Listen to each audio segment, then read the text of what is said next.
प्रथमते मैं आपनालोকক धन्यवाद दिबा লাগিব আজি आपनालोকৰ এই সংবাদ মাধ্যমৰ যোগেদি বিটিচিৰ থকা যিমান ঠিকাদাৰ আছে তেখেতসকলৰ কাৰণে এটা ভাল খবৰ মই দিব বিচাৰিছো।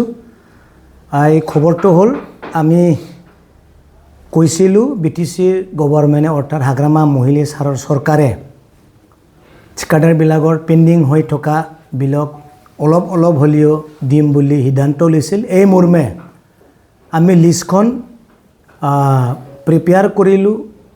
আপোনালোকে এই লিষ্টখন কেইদিনমান পিছত আপোনালোকৰ সমষ্টিৰ MCLA বা ব্লক প্ৰেচিডেণ্ট সেক্ৰেটাৰীৰ হাতত পাব। মই হেতুৱে আপোনালোকৰ মাজত অৱগত কৰিব খুজিছো। এই লিষ্টখন যি লিষ্ট আমি বনাইছো এই লিষ্টখন পাবৰ কাৰণে বা চাবৰ কাৰণে আপোনালোকে বিটিচি বা অফিচত কোকৰাঝাৰত আহিব নালাগে। আপোনালোকে এই লিষ্টখন ব্লগতে দেখা পাব। MCLA বিলাকৰ লগত এই লিষ্টখন দিয়া হ'ব। প্ৰত্যেক সমষ্টিৰ MCLA এই লিষ্টখন দিয়া হ'ব। আৰু লিষ্টখন আমি এনেকুৱা বনাইছো যে MCLA বিলাকে যেটো লিষ্ট বনাই দিছে এই মৰ্মে আমি লিষ্টটো বনালো আৰু পেমেন্টটো কৰিবৰ কাৰণে সাৰৰ পৰা আমি এপ্ৰুভ কৰিলো। এতিয়া কোনোবা যদি কিবা এটা কাৰণত থাকিছে কোনো টেনশন ল'ব নালাগে, একো ভাবিব নালাগে। কেইদিনমান পিছত আৰু সেকেন্ড লিষ্টটো আমি দি আছো। তাৰ কাৰণে আপোনালোকক অনুৰোধ কৰিছো টকা পইচা খৰচা কৰি পেলাই কোকৰাঝাৰত এইখন লিষ্টক চাবৰ কাৰণে আপোনালোকে আহিব নালাগে। নিজৰ সমষ্টিত আপোনালোকে এই লিষ্টখন দেখা পাব। नोंथांमोना गोजाम बिलनि लिस्टखौ दंना गैया नायनो थाखाय क'क्राझाराव फैनो नाङा होननानै बुंनाय जादों। बे गोजाम बिलनि लिस्टा आंहा दङना गैया बेखौ नायनो थाखाय मोनफ्रोमबो समष्टिनि EM MCLA आरो MCLA गैयिफोरनो ब्लकनि सेक्रेटारि प्रेसिडेन्टनो बे लेखाखौ हरनाय जागोन। बेनिखायनो नोंथांमोना बे लिस्टखौ नायनो थाखाय क'क्राझाराव दुखु खस्थ थाखा फैसा खरसा खालामनानै फैयाब्लाबो जागोन होननानै बुंनाय जादों। दा जोङो PWD डिपार्टमेन्टनिफ्राय जोङो 647 जोङो जननो जों होनाय जादों।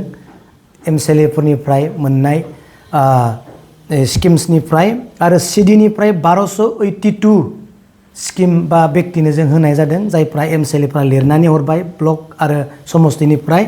PNRDनिफ्राय 444 न'स अर्थात 444 जननो स्किमखौ होनाय जागोन। आरो आद्रा जितु जायफोर थालांबाय बिथांमोना नै साननैसोनि उनावनो बिथांमोननो जोङो लिस्टखौ दिहुननाय जागोन। किन्तु जा आद्रा थालांबाय होननानै बुंदों बेखौ नोंथांमोना बुजिना लानाया मोजां।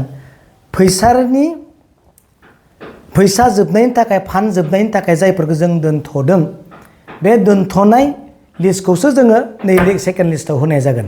जायफ्रा गोदान लिस्ट आरो होफैगोन होनो गोनां दं लिस्टखौ जोंनि आखायाव गोग्लैयाखै बिथांमोना फान्ड हाब्लासो मोननाय जागोन। खोथाया मोननै नोंथांमोना बुजिना लानांगोन। जायफ्रा MCLA आरो पार्सनेलि जोंनो होबाय सोरबा लिडारनि गेजेरजों बेफोरनि लिस्टखौसो जोङो सेकेन्ड लिस्टआव जों होनाय जागोन। बिथांमोना फैसा मोनगोन। आरो जायफ्रा लिस्टखौनो होखायाखै गोदान लिस्ट होगोन बिथांमोना ब्लकनि गेजेरजों आरो MCLA EM MLA फोरनि गेजेरजों लिस्टखौ साबमिट खालामनो हागोन। नेक्स्ट थार्ड लिस्ट अर्थात फैसा जितु फैगोन फान्ड बेयावसो होनो हागोन। दा बेनिखायनो आङो खावलायनो सानदों नोंथांमोना जेबो गाज्रि मोननाङा। আপোনালোকক মই অনুৰোধ কৰিছোঁ যিবিলাক থাকি গৈছে তেখেতসকলৰ লিষ্ট পুনৰ কৰা হ'ব। যিবিলাক দিছিলে লিষ্টত সোমোৱা নাই সেইটো আৰু বিবেচনা কৰা হ'ব। কিন্তু যিবিলাক দিয়াই নাই এতিয়াহে নতুনকৈ দিব তেখেতসকলে এই ফেব্ৰুৱাৰী মাৰ্চত আৰু নতুন লিষ্টত পাবলৈ সক্ষম হ'ব। এইটো আপোনালোকক মই অনুৰোধ কৰিছোঁ। गोबां खोथा बुंबावनो सानाखै बेखौनो बुंबाय। नोंथांमोना एडभाइस स्लिप आरो बिलखौ नोंथांमोना बानायनो हासिगोन।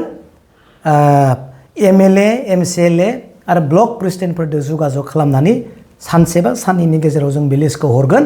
नोंथांमोना गावबा गाव समष्टियाव नायदो। Thank you. माब्लासिमाव मोननायनि सम्भावना दं? बेयो सप्तानैसो लागोन। फाइल प्रसेस दङ।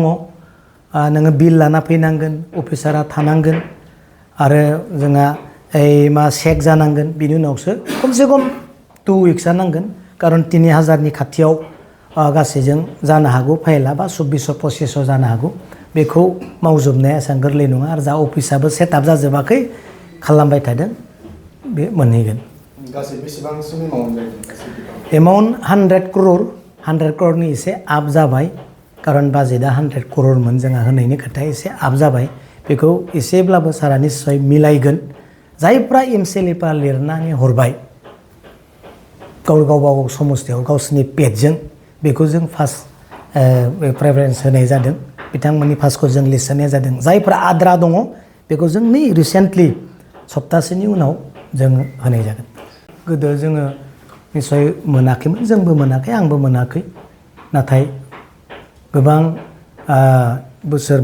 बोसोरबा नेनायनि उनाव जों दिनै मोनसिगोन आरो बे हाग्रामा महिला सारनि अननाय बिना फैसायाव बिना एग्रिमेन्टआव मोनगोन बेनिखायनो आङो बुंदोंमोन जे केस होनानै लानांगौनि प्रयजन गैला केस होआलासिनो जिहेतु मोनसिगोन बेखौ आं दाखालि नोंथांमोननि गेजेरजोंनो आं फोरमायखाबाय बिलखौ गासिबो मोनजोबगोन